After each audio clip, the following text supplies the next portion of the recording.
అక్కడ మనకి క్లియర్గా తెలుస్తుంది. రాళ్ళు పట్టుకొని వచ్చింది కాంగ్రెస్ పార్టీ నాయకులు, అది అందులో ఎటువంటి అనుమానం లేదు. వాళ్ళు బీజేపీ నాయకుల్ని కార్యకర్తల మీద రాళ్ళు వేయడానికి ప్రయత్నం చేశారనే విషయం తెలుసు. ఆల్రెడీ స్టేట్ ఆఫీస్లో కూడా కాంగ్రెస్ వాళ్ళు రాళ్ళు వేశారు. అంటే రాళ్ళు ఎవరు తెచ్చినట్టు ఇక్కడికి? కాంగ్రెస్ పార్టీ వాళ్ళు రాళ్ళు తీసుకొచ్చారు. భారతీయ జనతా పార్టీ వాళ్ళు తేలేదు కదా, మేమైతే వెళ్ళలేదు, వాళ్ళే మా దగ్గరికి వచ్చారు. సో దాంట్లో భాగంగా వాళ్ళు ఎవరు దొరికితే వాళ్ళ మీద రాళ్ళు చుడుతున్నారు తప్ప అక్కడ చిన్నపిల్లలు ఉన్నారా, పెద్దవాళ్ళు ఉన్నారా, మీడియా వాళ్ళు ఉన్నారా, ఎవరున్నారని ఆలోచన, common sense, minimum common sense కూడా లేకుండా రౌడీ రాజకీయం చేస్తున్నారు, గూండా రాజకీయం చేస్తున్నారు వీళ్ళు.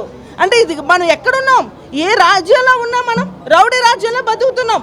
ఆ పాలన ఎట్లా నడుస్తుంది అంటే మేము మా పార్టీ ఆఫీస్ నుంచి ఒక అడుగు బయటకు పెట్టాలంటే బార్కోడ్లు వేస్తారు, పెద్ద పెద్ద తాళ్ళు కడతారు, వ్యాన్లు పెడతారు. ఏదో మేము ఉగ్రవాదుల్లాగా అంతమంది పోలీసులు పెట్టి మమ్మల్ని ఆపారే. మరి వాళ్ళు అక్కడి నుంచి గాంధీ భవన్ నుంచి మా పార్టీ ఆఫీస్కి వచ్చినప్పుడు ఎందుకు అలా ఆపలేదు అన్నది మా ప్రశ్న ఇక్కడ. మరి వాళ్ళు ఆపాలి కదా, మమ్మల్ని ఎట్లా అయితే వాళ్ళు ఆపారో అదేవిధంగా గాంధీ భవన్ ఉన్న వాళ్ళ కార్యకర్తలు అవ్వచ్చు, వాళ్ళ నాయకులు అవ్వచ్చు, మా సైడ్ రాకుండా పోలీస్ వ్యవస్థ ఎందుకు ఆపట్లేదు? వాళ్ళకు వర్తించవా రూల్స్? ఓన్లీ భారతీయ జనతా పార్టీకి రూల్స్ వర్తిస్తాయా? కాదు కదా, మరి వాళ్ళకు కూడా వర్తించాలి కదా. మరి ఎందుకు వర్తించలేదు? వాళ్ళు ఎందుకు లోపల వాళ్ళకి రానిచ్చారు? అంటే పోలీస్ వ్యవస్థ కూడా ఈ కాంగ్రెస్ పార్టీ నిమ్మకి నీరెత్తినట్టు ఎలాగైతే ఉంటుందో అదే విధంగా వీళ్ళు కూడా పట్టించుకోకుండా వ్యవస్థ, కాంగ్రెస్ పార్టీ ఏం చేసినా కూడా అన్నీ కరెక్ట్ వాళ్ళ దృష్టిలో.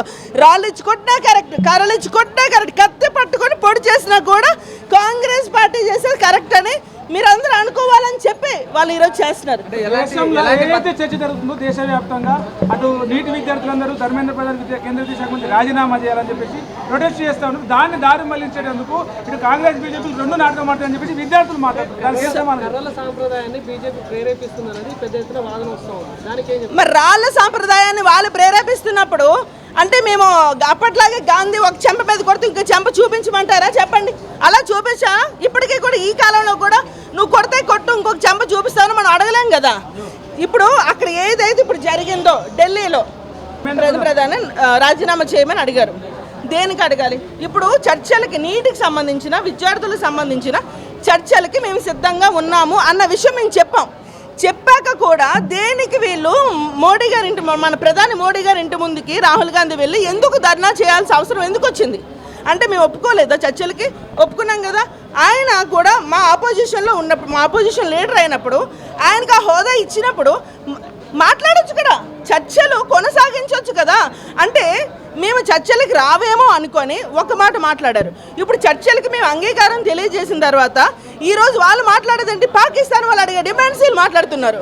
అంటే ఇది కేవలం రౌడీ రాజకీయం చేయడానికి ఏదో ఒక రకంగా భారతీయ జనతా పార్టీని ప్రజల్లో నేడు చూపించాలి అని ఒక ఆలోచనతో ఆ రోజు రాహుల్ గాంధీ చేసే పని అనేది మనకు ప్రతి ఒక్కరికి క్లియర్గా, మీకు అర్థమవుతుందో లేదో కానీ మాకైతే చాలా క్లియర్గా అర్థమవుతుంది. ప్రవీణ్ ఖచ్చితంగా మేము ఇది చాలా బాధాకరమైన విషయం. మేము నా బ్రదర్ లాంటి వాడు ప్రవీణ్. యాక్చువల్గా మాకు మంచిగా సపోర్ట్, మేము ఏ ధర్నాలు చేసినా కూడా తను ముందుండి, ఈవెన్ తననే కదా అందరు మీడియా సోదరులంతా కూడా మాకు ముందుండి మాకు సపోర్ట్ చేశారు.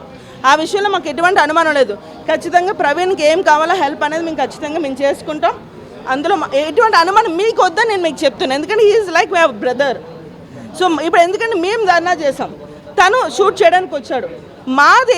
మా షూట్ చేస్తున్నప్పుడు అనుకోకుండా ఇట్లాంటివి జరిగినప్పుడు ఖచ్చితంగా మేము బాధ్యత తీసుకుంటాం తప్ప కానీ కాంగ్రెస్ వాళ్ళలాగా మేము వెన్న తిరిగి పరిగెట్టే రకం కాదు.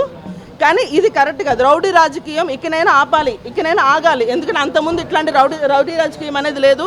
కానీ ఇప్పుడు ఈ కాంగ్రెస్ పాలన వచ్చిన దగ్గర నుంచి ప్రతి చోట నిరుద్యోగులు అట్లానే హింస పెట్టారు, మహిళలు అట్లానే హింస పెట్టారు, ఆఖరికి జర్నలిస్ట్ మీద కూడా అట్లానే హింస పెడుతున్నారు. ప్రతి ఒక్కరిని కూడా వీళ్ళు హింసించే పాలనే నడుస్తుంది. కాబట్టి దయచేసి మీ మీడియా వారు కూడా కాస్త ఆలోచన చేసుకోవాలి. కాంగ్రెస్ పార్టీ వాళ్ళు ఎంతసేపు కూడా వాళ్ళ కోసం వాళ్ళు ఆలోచిస్తారు తప్ప ప్రజల కోసం వాళ్ళు ఆలోచించే పరిస్థితి అనేది లేదు అన్నది మేము వినిపించుకుంటున్నాం.